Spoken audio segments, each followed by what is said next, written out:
বুবলি আমার কোনো কোয়ালিটিতেই আসে না। ওনার নাম নিতে আমার ব্যক্তিত্বে বাজে। আমি জানি এই ওয়ার্ডটা প্রচুর ভাইরাল হবে। সাম্প্রতিক এক অনুষ্ঠানে দেখা যায় অভিনেত্রী স্বপ্ন বুবলিকে। তার পেটের অস্বাভাবিক আকার দেখে নেট পাড়ায় ছড়িয়ে পড়ে বুবলি অন্তঃসত্ত্বা।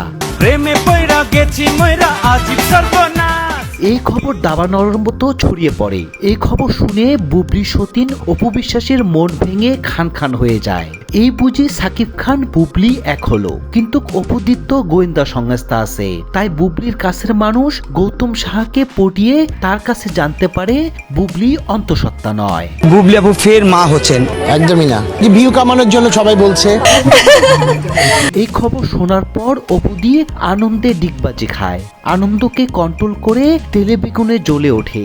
মিডিয়ায় এসে বলে ওই হারামজাদির কাজ নেই, খেয়ে খেয়ে পেটে চর্বি জমিয়েছে, চর্বি মার্কা শরীর নিয়ে মা হবার চেষ্টা করছে, জনগণকে বোকা বানিয়ে সাকিব খানের সঙ্গে সুসম্পর্ক আছে সেটা বোঝাতে চায়। আমি ওর নামটাই মুখে আনতে চাই না, ঘৃণা লাগে। ওনাকে আমি ঘৃণা করি। এবারে শিক্ষা দীক্ষা লেসহীন, তাদের নিয়ে আমি আর সময় ট্রোল কথা বলতেই চাই না। অপু বলে ওই হারামজাদি আমার সাকিবের সম্পর্ক ভেঙেছে।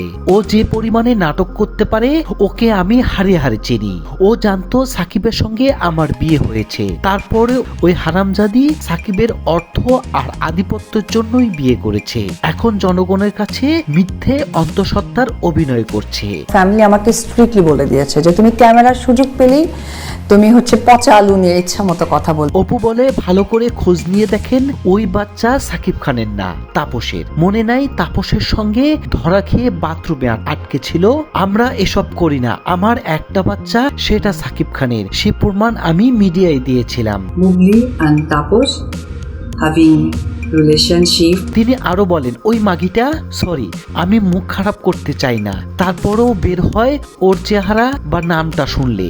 আমি সাকিব খানের সঙ্গে যুক্তরাষ্ট্রে যেতে চেয়েছিলাম, কিন্তু কেমন করে যেন সাকিবকে ব্ল্যাকমেল করে আমাকে বাদ দিয়ে ওকে নিয়ে যুক্তরাষ্ট্রে চলে যায়। সেখান থেকে ফিরে এই নাটক দেখিয়ে ভাইরাল হওয়ার চেষ্টা করছে। সে বিশাল ব্যাপার করতে হবে, সো আমি তাকে আমার পজিশনই মনে করি না। এর আগে আমাকে নিয়ে অনেক দুর্নাম ছড়িয়েছে।